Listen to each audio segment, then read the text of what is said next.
Hello दोस्तों, नमस्कार। आपकी इस करंट की श्रृंखला में बहुत बहुत स्वागत है। बेहतरीन प्रश्नों के साथ हम आपके सामने हाजिर हो चुके हैं। करंट की इस प्रश्नों की श्रृंखला में शुरू करने से पहले सूचना दे दें, जो बच्चे अभी भी नए हैं हमारे चैनल पर वो टेलीग्राम पर जुड़ जाएं, और टेलीग्राम पर जब आप जुड़ जाओगे तो इसकी पूरी पीडीएफ मिल जाती है।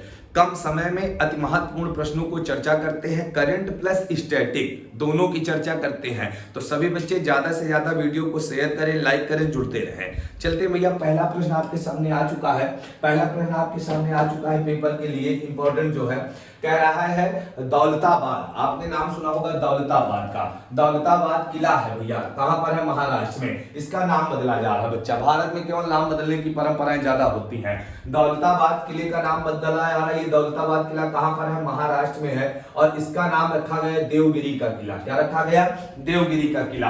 अब आपको पता होगा देवगिरी के बारे में, तो जब हम लोग अलाउद्दीन खिलजी का समय पढ़ते हैं, जलालुद्दीन खिलजी का समय पढ़ते हैं, दिल्ली पर जब जलालुद्दीन खिलजी बैठा था तो पहली बार आपने देखा होगा भारत में मुसलमानों का आक्रमण जो हुआ वो सबसे पहले 712 में मोहम्मद बिन कासिम का हुआ था। लेकिन जो मुसलमान आए दक्षिण भारत तक कभी नहीं आ पाए थे। दक्षिण भारत में सबसे पहले कौन आया था बच्चा? तो हमने लिख दिया है, दक्षिण भारत में सबसे पहले कौन आया? अलाउद्दीन खिलजी आया। और अलाउद्दीन खिलजी कहां पर आया था? इसी देवगिरी में आया था। और देवगिरी के उस समय राजा कौन थे? राजा थे भैया रामचंद्र यादव। कौन थे? राजा रामचंद्र यादव। और इनके यहां से सोना लूट कर ले गया था। उस समय दिल्ली का राजा था जलालुद्दीन खिलजी, और आया कौन था? अलाउद्दीन खिलजी। तो यही वो देवगिरी वही वाला है बच्चा। तो देवगिरी का किला नाम, पुराना नाम भी रखा जाएगा बच्चा इसका। तो कहा जा रहा है दौलताबाद का नाम, दौलताबाद किले का नाम क्या रखा जाएगा? देवगिरी किला रखा जाएगा। ठीक है भाई। हमने कहा इसके साथ साथ ये नोट कर लेना, इसके साथ साथ और क्या हुआ है? इसके साथ साथ महाराष्ट्र में कुछ चीजों के नाम और बदले गए हैं। वेरी इंपॉर्टेंट होगा, यहाँ के मुख्यमंत्री एकनाथ शिंदे साहब बन गए हैं उद्धव ठाकरे के बाद। क्या क्या नाम बदले गए? सबसे इंपॉर्टेंट होगा ये जो औरंगाबाद है, औरंगाबाद का नाम बदल के संभाजी नगर रखा गया। क्या रखा गया? संभाजी नगर। शिवाजी के परिवार से आपने जुड़ा होगा इनको, ठीक है ना। तो हमने कहा औरंगाबाद का नाम क्या बदला गया है? क्या रखा गया है? संभाजी नगर रखा गया है। उस्मानाबाद का नाम क्या रखा गया है? धाराशिव रखा गया है। क्या रखा गया? धाराशिव रखा गया उस्मानाबाद का। और नवी मुंबई एयरपोर्ट जो था यहाँ का, उसका नाम रखा गया है डीबी पाटिल। क्या रखा गया है? डीबी पाटिल एयरपोर्ट रखा गया। तो तीन ये हो गए, और चौथा कौन है? दौलताबाद का नाम क्या रख दिया गया है? तो भैया देवगिरी किला रखा गया। दौलताबाद किले का नाम क्या रखा गया?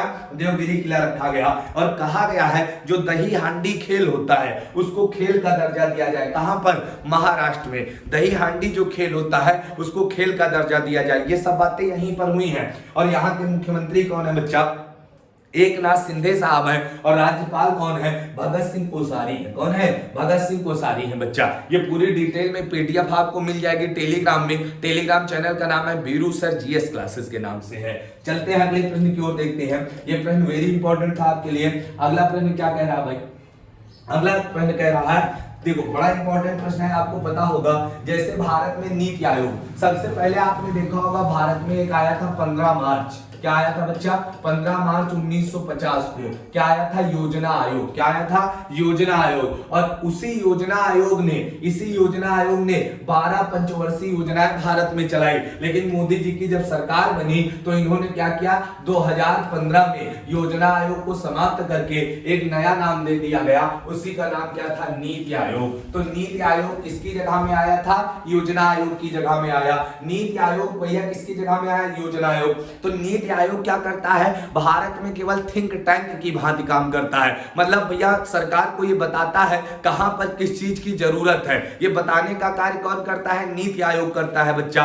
और नीति आयोग क्या है? थिंक टैंक है, केवल सोचने का कार्य करता है, भारत सरकार को सलाह देता। ये कैसी संस्था है बच्चा? तो ये गैर संवैधानिक संस्था है। कैसी है? गैर संवैधानिक संस्था है। जैसे नीति आयोग है केंद्र सरकार के लिए, अब उसी तरह से राज्य में भी क्या बनाया जा रहा है? राज्य नीति नीति आयोग का गठन किया जा रहा है। तो इसकी घोषणा अभी उत्तर प्रदेश सरकार ने भी की है कि हम अपने राज्य में क्या बनाएंगे, राज्य नीति आयोग बनाएंगे। जैसे केंद्र सरकार के पास है उसी तरह से क्या होगा, राज्य नीति आयोग का गठन करेंगे। और महाराष्ट्र सरकार ने भी क्या कर दिया, घोषणा कर दी, हम क्या बनाएंगे, राज्य नीति आयोग बनाएंगे भैया। महाराष्ट्र ने कर दिया। नीति आयोग का गठन कब हुआ, यह हुआ था 2015। कब हुआ बच्चा, 2015 में हुआ था। अध्यक्ष इसके कौन है बच्चा, मोदी जी। कौन है, भारत का प्रधानमंत्री ही नीति आयोग का अध्यक्ष होता है। तो हमने कहा मोदी जी वर्तमान में है बच्चा। और इसके उपाध्यक्ष कौन है, सुमन बेरी साहब है। सुमन बेरी नाम से लग रहा है कि महिला है, लेकिन है पुरुष, ठीक है ना। सुमन बेरी साहब क्या है, उपाध्यक्ष है। और सीईओ कौन है, परमेश्वर अय्यर है। कौन है, परमेश्वर अय्यर। ये भी करंट के क्वेश्चन है। सुमन बेरी अभी हाल ही में उपाध्यक्ष बने हैं और सीईओ भी अभी हाल ही में बने हैं। मोदी जी तो शुरू से है बच्चा, परमेश्वर अय्यर है। बोलो भाई, क्लियर हुआ। अगले प्रश्न की ओर चलते हैं भाई। अगला प्रश्न देखते हैं। हाँ, अगला प्रश्न ऐसा प्रश्न है जो कल की क्लास में मिस हो गया, लाइट चली गई थी तो हम ये क्वेश्चन करा नहीं पाए थे और अति महत्वपूर्ण था, हम लेके आ गए। हमने कहा भैया आपने देखा होगा बजरंग पुनिया साहब, अभी इनके सर में चोट भी लगी है, पट्टी बांध के खेल रहे थे, वही है बजरंग पुनिया। बजरंग पुनिया साहब क्या किया है बच्चा, इन्होंने बजरंग पुनिया साहब ने हाल ही में कौन सा पदक जीता है, कांस्य पदक जीता है। कांस्य पदक जीता है क्योंकि बेलग्रेड में क्या चल रहा है, इस समय विश्व कुश्ती चैंपियनशिप चल रही है। कहां पर, बेलग्रेड में चल रही है। कौन सी भैया, विश्व कुश्ती चैंपियनशिप। इसी में इन्होंने क्या जीता है, कांस्य पदक जीता है। और कहा जाता है विश्व कुश्ती चैंपियनशिप में 4 पदक अभी तक इन्होंने जीत चुके हैं। ये कितने पदक जीत चुके हैं, 4 पदक। और ये कारनामा करने वाले पहले भारतीय हैं। कौन भैया, इनका नाम वेरी इंपॉर्टेंट होगा, बजरंग पुनिया। क्या नाम है, बजरंग पुनिया। अभी तक विश्व चैंपियनशिप कुश्ती जो है उसमें कितने पदक जीत चुके हैं, 4। और अब की बार कौन सा जीता है, कांस्य पदक जीता है। वेरी इंपॉर्टेंट होगा, नोट कर लेना। अगले प्रश्न की ओर चलते हैं बच्चा। अगला प्रश्न क्या है उसको देखते हैं। हाँ देखो, ये पोर्टल एक लॉन्च किया गया और ये कहां किया गया इसको देख लेते हैं बच्चा, बड़ा इंपॉर्टेंट है। कह रहा है सीएम द हैसी, क्या नाम है, पोर्टल का नाम क्या है, सीएम द हैसी। क्या नाम है पोर्टल का, हैसी पोर्टल नाम है इसका, सीएम द हैसी पोर्टल है। ये कहां पर लॉन्च किया गया है, तो इसको मणिपुर सरकार ने लॉन्च किया। कहां की सरकार ने लॉन्च किया बच्चा, मणिपुर की सरकार ने सीएम द हैसी पोर्टल लॉन्च किया है। अब इस पोर्टल में क्या है, इसका उद्देश्य क्या है, तो आम लोगों की शिकायतों का निवारण करना।